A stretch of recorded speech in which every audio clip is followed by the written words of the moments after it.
나는 1920년에 태어났습니다. 올해로 105해를 살았습니다. 일제강점기와 전쟁, 산업화와 IMF, 그리고 스마트폰으로 세상이 연결된 오늘까지 나는 인간이 서로 다투는 장면을 셀 수 없이 보아왔습니다. 그런데 이상하게도 세상이 아무리 변해도 변하지 않는 것이 하나 있더군요. 바로 내가 옳다는 확신으로 서로를 밀어붙이는 인간의 고집입니다. 여러분도 이런 경험 있으시지요? 분명히 내가 맞는 말을 하고 있는데 상대는 고개를 젓고 목소리를 높입니다. 자료를 보여주고 통계를 들이밀고 조목조목 설명해도 듣지 않습니다. 그때 마음이 어떠셨습니까? 답답하고 분하고 심지어는 내가 너무 예민한가 하고 스스로를 의심하게 되지요. 나 역시 그랬습니다.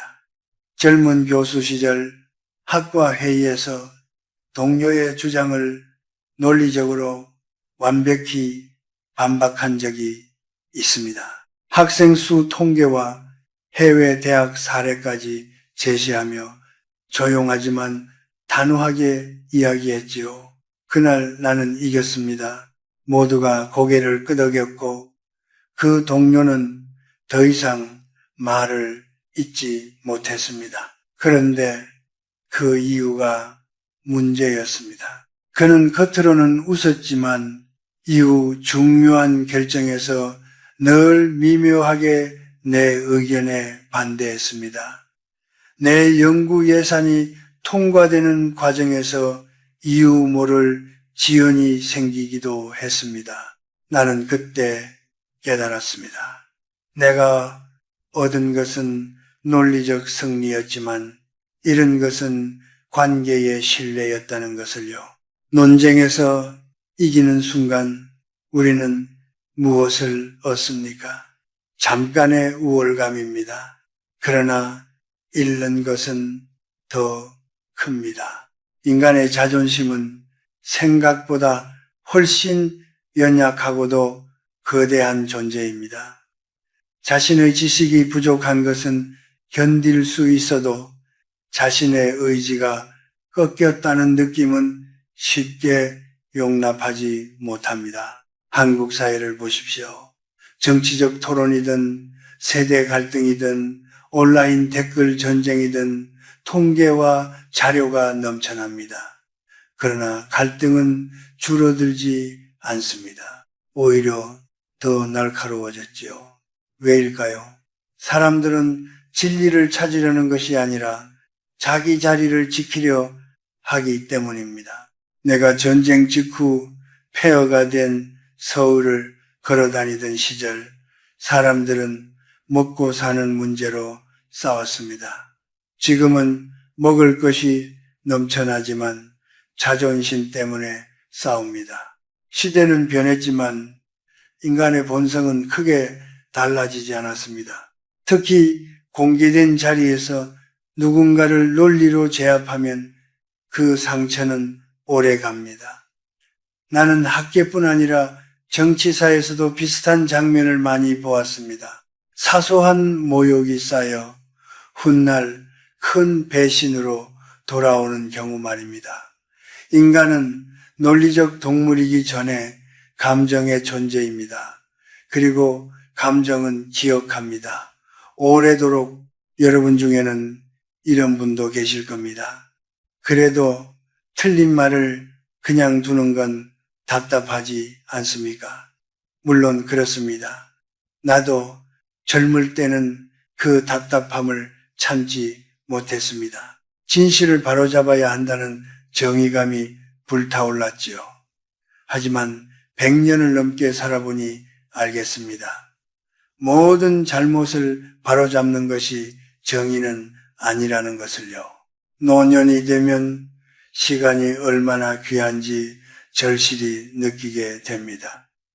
통계에 따르면 한국인의 기대 수명은 80세를 훌쩍 넘었습니다. 그러나 건강하게 스스로 판단하며 살 수 있는 시간은 그보다 훨씬 짧습니다. 남은 시간을 누군가의 고집을 꺾는 데 쓰는 것이 과연 현명할까요? 나는 이제 논쟁에서 이기는 것보다 관계를 지키는 쪽을 택합니다. 때로는 그럴 수도 있겠네요 하고 물러섭니다. 그것은 비굴함이 아니라 선택입니다.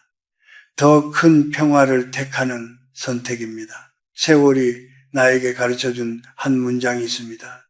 말로 이긴 사람은 순간을 얻고 마음을 지킨 사람은 인생을 얻는다. 우리가 논쟁에서 이기려 할 때 사실은 상대를 설득하려는 것이 아니라 나의 옳음을 확인받고 싶은 경우가 많습니다. 그러나 진정한 강함은 상대를 굴복시키는 데 있지 않습니다. 적을 만들지 않는 데 있습니다. 이제 나이가 들수록 나는 이렇게 생각합니다. 이기지 않아도 괜찮다. 내가 옳다는 것을 모두가 알 필요는 없다. 다만 내 마음이 흔들리지 않으면 그걸로 충분하다. 여러분은 아직 많은 시간을 살아가셔야 합니다. 부디 그 귀한 시간을 단 한 번의 승리를 위해 쓰지 마십시오. 관계를 잃는 승리는 너무 비싼 대가를 요구합니다. 때로는 지는 것이 이기는 것입니다. 그리고 물러서는 것이 지혜입니다. 나는 젊은 시절 인간은 이성적인 존재라고 굳게 믿었습니다. 대학 강단에서 학생들에게 논리적으로 생각하라고 가르치던 사람이 바로 나였습니다. 명확한 근거, 타당한 추론, 일관된 사고, 그것이 세상을 움직이는 힘이라고 생각했지요. 그러나 100년을 넘게 살고 보니 그 믿음은 절반만 맞았습니다. 사람은 생각으로 움직이는 존재가 아니라 자존심으로 움직이는 존재였습니다. 여러분도 느끼셨을 겁니다. 아무리 명확한 자료를 보여줘도 상대가 쉽게 인정하지 않는 순간을요, 그래, 네 말이 맞다라고 말하기만 하면 될 일을 끝까지 다른 핑계를 대며 버티는 모습을 말입니다. 왜 그럴까요? 심리학에서는 이를 확증 편향이라 부릅니다. 사람은 자신의 기존 신념과 일치하는 정보만 받아들이고 반대되는 정보는 무의식적으로 밀어냅니다. 실제 연구에 따르면 사람들에게 명백히 반박되는 통계를 제시했을 때 오히려 기존 신념이 더 강화되는 현상도 나타났습니다. 이것을 역효과, backfire effect라고 하죠. 나는 이 현상을 교무회의에서도, 가족 식탁에서도, 사회적 토론에서도 수없이 보았습니다. 한 번은 제자와 정치 이야기를 나눈 적이 있습니다. 그는 열정적인 청년이었고 나는 비교적 신중한 입장이었죠. 나는 여러 국제 통계를 들어 그의 주장에 반론을 제기했습니다. 그는 잠시 침묵하더니 이렇게 말했습니다. 교수님, 그 자료는 특정 관점에서 나온 것 아닙니까? 그 순간 나는 깨달았습니다. 그가 지키려는 것은 논리가 아니라 자기 정체성이라는 것을요, 자신의 신념을 인정받고 싶었던 것입니다. 만약 그가 내 말을 받아들이면 그는 스스로를 부정해야 했습니다. 인간에게 그것은 작은 죽음과도 같습니다. 가정에서도 마찬가지입니다. 흡연하는 남편에게 아내가 폐암 통계를 보여줍니다. 이 수치를 좀 봐요. 그러나 남편은 말합니다. 요즘은 의료 기술이 좋아졌어. 그는 멍청해서가 아닙니다. 담배를 끊어야 한다는 사실을 인정하는 순간 자신이 오랫동안 잘못된 선택을 해왔다는 것을 인정해야 하기 때문입니다. 한국 사회는 특히 자존심의 문화가 강합니다. 체면, 명분, 위신, 이런 단어들이 오랫동안 우리의 삶을 지배해 왔습니다. 그래서 공개적인 자리에서 자신의 의견이 틀렸다는 것을 인정하는 일은 쉽지 않습니다. 특히 40, 60대 여러분 세대는 경쟁과 생존의 시대를 통과해 왔습니다. 한번 물러서면 뒤처진다고 배워왔지요. 그러니 논쟁에서 쉽게 고개를 숙이기 어려운 것이 어찌 보면 당연합니다. 그러나 나는 오래 살면서 한 가지를 배웠습니다. 인간의 본질은 머리가 아니라 가슴에 있다는 사실을요. 지성은 가슴을 설득하는 도구일 뿐 지배자가 아닙니다. 가슴이 허락하지 않으면 아무리 완벽한 논리도 문을 열지 못합니다. 내가 전쟁 직후 강단에 서던 시절 한 선배 교수께서 이런 말을 하셨습니다. 젊은이는 이기려 하고 노인은 이해하려 한다. 그때는 무슨 뜻인지 몰랐습니다. 그러나 지금은 압니다. 이기려는 마음은 상대를 꺾는 데 초점이 있지만 이해하려는 마음은 관계를 지키는 데 초점이 있습니다. 여러분도 직장에서 이런 경험 있으시지요? 명백히 비효율적인 업무 방식을 고수하는 상사에게 계산 자료를 들이밀었지만 결국 받아들여지지 않았던 순간 그 상사가 무지해서일까요? 아닙니다. 그 방식을 인정하는 순간 그동안의 자신의 판단이 틀렸다는 것을 시인해야 하기 때문입니다. 부부 사이도 마찬가지입니다. 그때 당신이 그렇게 했어야 했어. 이 한 문장은 상대를 방어 태세로 몰아넣습니다. 아무리 사실이라 해도 인간은 자신의 과거 선택을 쉽게 부정하지 못합니다. 나는 이제 이렇게 생각합니다. 저 사람은 논리로 설득할 수 있는 대상이 아니다라는 판단이야말로 지혜의 시작이라고. 모든 대화가 설득을 목표로 할 필요는 없습니다. 때로는 그저 관찰로 충분합니다. 105해를 살며 나는 인간의 변화를 수없이 지켜봤습니다. 그러나 누군가를 말로 완전히 바꾸는 장면은 거의 보지 못했습니다. 사람은 대개 자기 경험으로만 변합니다. 실패를 통해, 상처를 통해 시간이 흘러서야 조금씩 움직입니다. 그러니 우리가 해야 할 일은 상대를 개조하는 일이 아닙니다. 그가 아직 그 단계에 있음을 인정하는 일입니다. 모든 꽃은 같은 계절에 피지 않는다. 나는 이 말을 참 좋아합니다. 어떤 이는 아직 겨울 속에 있고 어떤 이는 봄을 맞이했습니다. 겨울 속에 있는 이에게 억지로 봄을 설명해도 소용이 없습니다. 시간이 와야 합니다. 인간은 이성의 동물이 아니라 자존심의 동물입니다. 이 사실을 받아들이는 순간 우리는 더 이상 불가능한 싸움에 에너지를 쓰지 않게 됩니다. 그때부터 비로소 자유가 시작됩니다. 100년을 넘게 살면서 내가 배운 가장 강력한 기술이 있다면 그것은 설득이 아니라 침묵이었습니다. 젊은 시절에 나는 말이 많았습니다. 강단에 서면 열정적으로 설명했고 토론 자리에서는 끝까지 논리를 밀어붙였습니다. 누군가 억지를 부리면 더 또렷한 목소리로 반박했습니다. 그때의 나는 그것이 용기라고 생각했습니다. 그러나 세월은 나에게 다른 답을 주었습니다. 말이 통하지 않는 상대에게 우리가 취할 수 있는 가장 품이 있고도 강력한 선택은 침묵입니다. 여러분도 아시지요? 누군가 터무니없는 주장을 하며 목소리를 높일 때 우리는 본능적으로 더 많은 말을 쏟아냅니다. 아니, 제 말을 좀 들어보세요.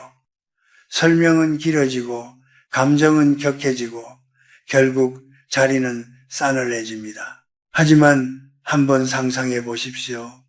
같은 상황에서 여러분이 차분히 눈을 마주치고 이렇게 말한다면 어떨까요? 그럴 수도 있겠네요. 그리고 더 이상의 설명 없이 차를 한 모금 마신다면 상대는 당황합니다.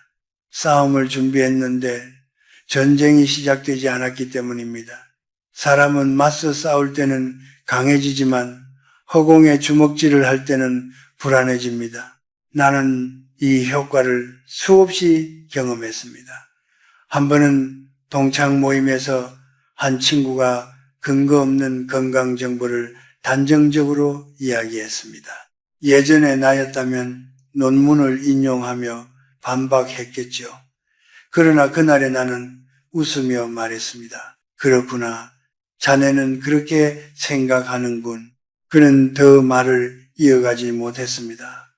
몇 분 후 화제는 자연스럽게 바뀌었습니다. 나는 그날 밤 아무런 잔여 감정 없이 편안히 잠들 수 있었습니다. 침묵은 패배가 아닙니다. 침묵은 선택입니다. 나의 에너지를 어디에 쓸 것인지 결정하는 주권입니다. 한국 사회는 특히 말이 많은 사회입니다. 온라인 댓글창을 보십시오. 하루에도 수천 개의 논쟁이 벌어집니다. 그러나 그중 누구도 진정으로 설득되지 않습니다. 통계적으로도 온라인 토론에서 상대의 입장을 바꾸는 비율은 극히 낮다고 알려져 있습니다. 대부분은 자신의 지지층에게 보여주기 위한 발언일 뿐입니다. 그런데 우리는 왜 그 전장에 자꾸 뛰어들까요? 아직 기대가 남아 있기 때문입니다. 이번에는 알아주겠지.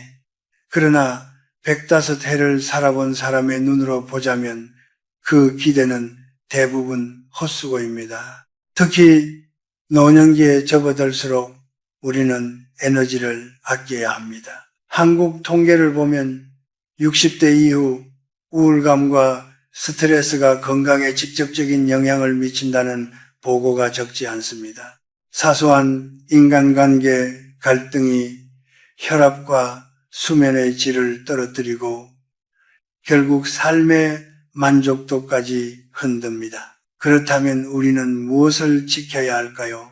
관계의 승리가 아니라 나의 평온입니다. 여기서 또 하나 중요한 것이 있습니다. 바로 거리입니다. 고슴도치의 이야기를 나는 참 오래 곱씹어 왔습니다.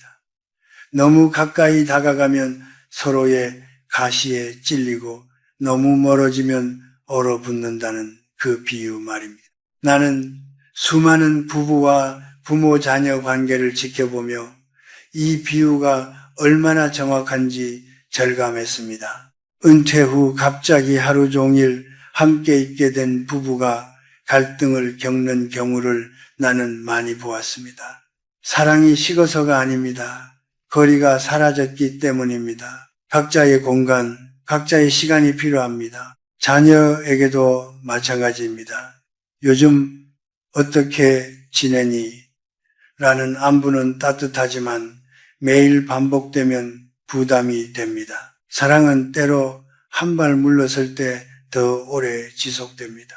나는 아들 둘을 키웠습니다. 젊은 시절에는 그들의 선택을 자꾸 바로 잡으려 했습니다. 그러나 시간이 흐르며 깨달았습니다. 내가 대신 살아줄 수는 없다는 것을요. 내가 한 발 물러섰을 때 오히려 관계는 더 깊어졌습니다. 거리두기는 냉정함이 아닙니다. 존중입니다. 정서적 거리, 물리적 거리, 정신적 거리, 이 세 가지가 균형을 이룰 때 관계는 오래갑니다. 상대의 감정을 이해하되 그 감정에 휘말리지 않는 것, 자주 만나되 서로의 시간을 침범하지 않는 것, 생각이 달라도 존재를 부정하지 않는 것, 이것이 노년의 품격입니다. 나는 이제 혼자 있는 시간을 두려워하지 않습니다. 오히려 그 시간이 나를 단단하게 만듭니다. 음악을 들으며 차를 마시고 오래된 책을 펼치고 창밖의 나무를 바라보는 시간, 그 고요 속에서 나는 세상과 싸우지 않아도 되는 자유를 느낍니다. 젊을 때는 많은 사람과 어울리는 것이 풍요라 생각했습니다. 그러나 지금은 압니다. 깊이 있는 몇 사람과의 대화, 그리고 스스로와의 평화가 더 값지다는 것을요. 사람은 나이가 들수록 말이 아니라 침묵으로 빛난다. 이 말이 나의 삶을 설명해 줍니다. 여러분도 이제는 모든 싸움에 나설 필요가 없습니다. 모든 말을 바로잡을 필요도 없습니다. 때로는 미소 짓고 물러서십시오. 때로는 전화를 하루 늦게 받으십시오.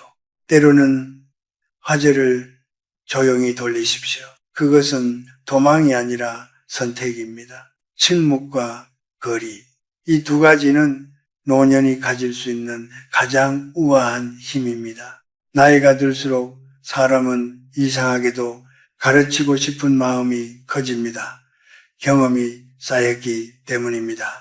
실패도 해보았고 성공도 맛보았습니다. 그래서 누군가가 같은 실수를 하려 하면 가만히 있지 못합니다. 다 너 잘되라고 하는 소리야.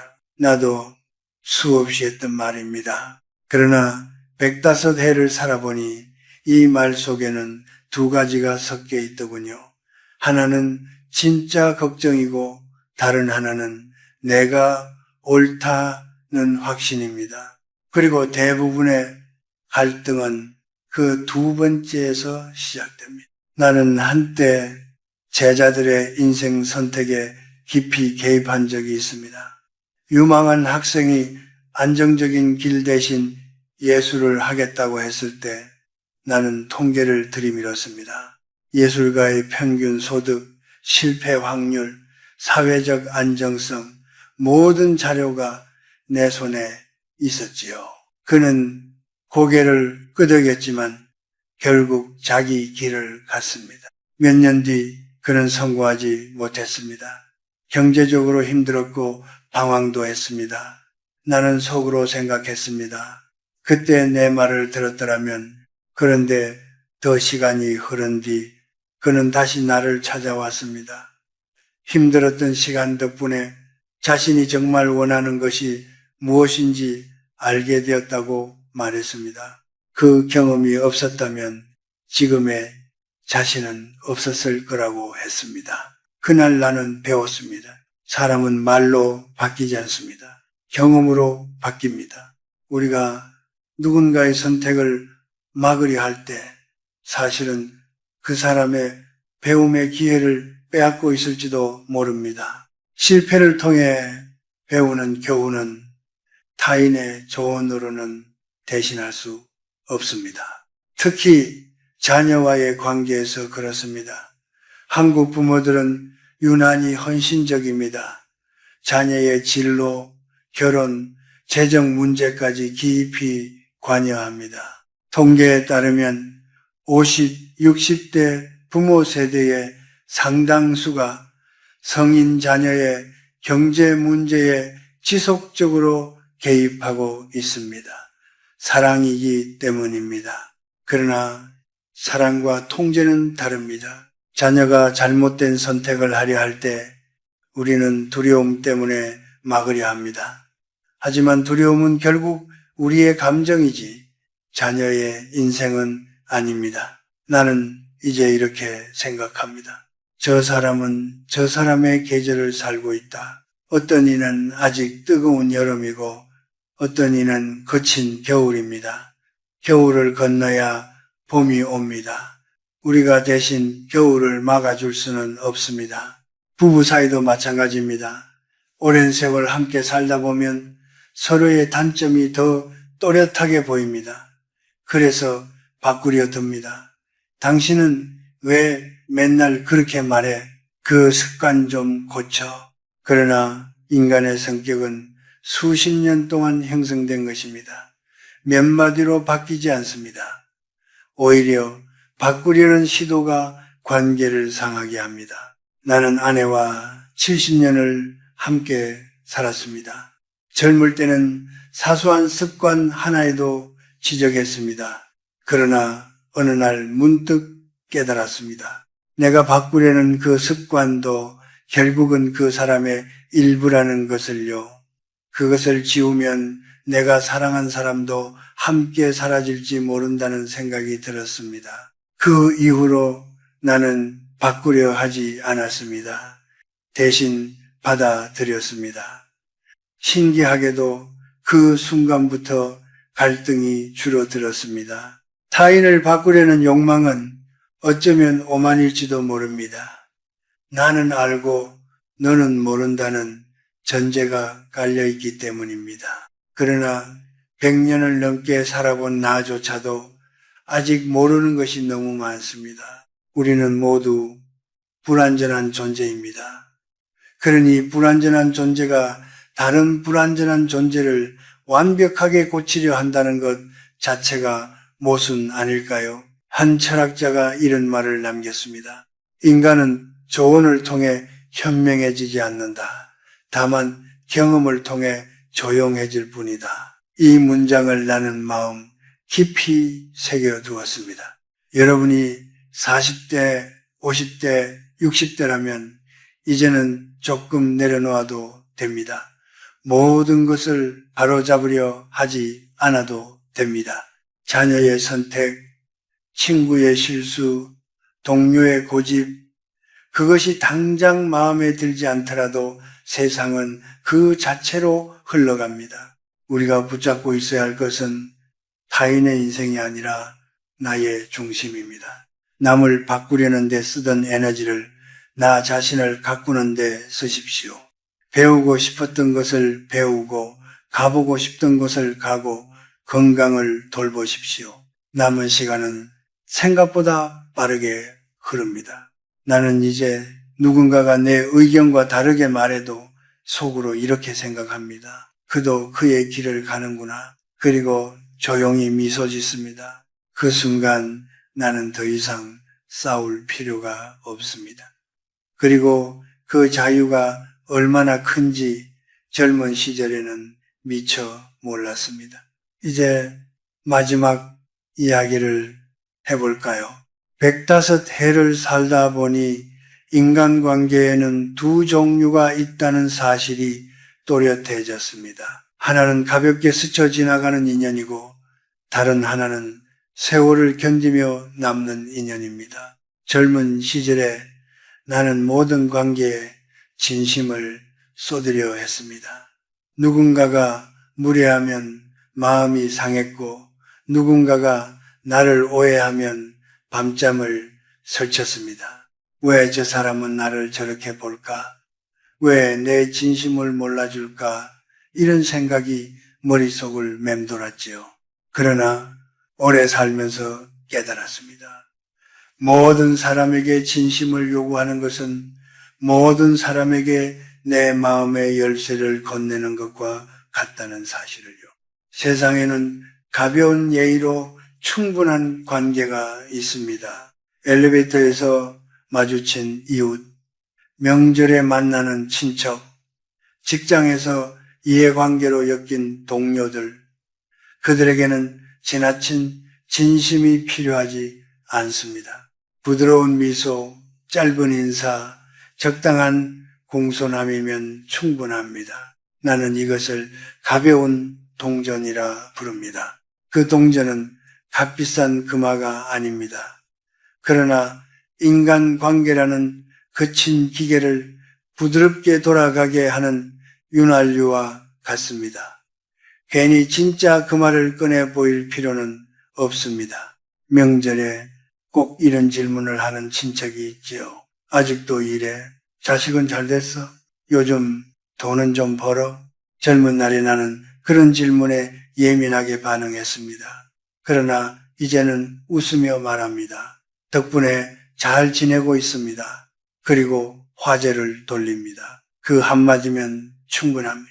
모든 사람을 이해시키려 애쓰지 않아도 됩니다. 나를 이해해 줄 사람은 많지 않습니다. 통계적으로도 사람이 진심으로 신뢰할 수 있는 깊은 관계는 평균 3, 5명 정도라고 합니다. 그 이상은 대부분 상황적 관계에 가깝습니다. 나는 인생의 말년에 이 숫자가 얼마나 정확한지 절감했습니다. 전쟁을 겪으며 많은 친구를 잃었습니다. 산업화의 소용돌이 속에서 연락이 끊긴 이들도 많았습니다. 그러나 70년이 지나도 안부를 묻는 몇 사람이 남았습니다. 내가 병원에 입원했을 때 조용히 손을 잡아주던 사람들, 내가 실패했을 때 이유 없이 곁에 있어주던 사람들, 그들이야말로 진짜 금화를 건넬 사람들입니다. 진짜 우정은 조건이 없습니다. 성공했을 때만 다가오는 관계는 오래가지 않습니다. 이해관계가 사라지면 함께 사라집니다. 그러나 세월을 함께 걷는 인연은 다릅니다. 서로의 약점을 알고도 떠나지 않는 사람, 말이 없어도 불편하지 않은 사람, 그 몇 사람을 위해서라면은 우리는 진심을 아끼지 말아야 합니다.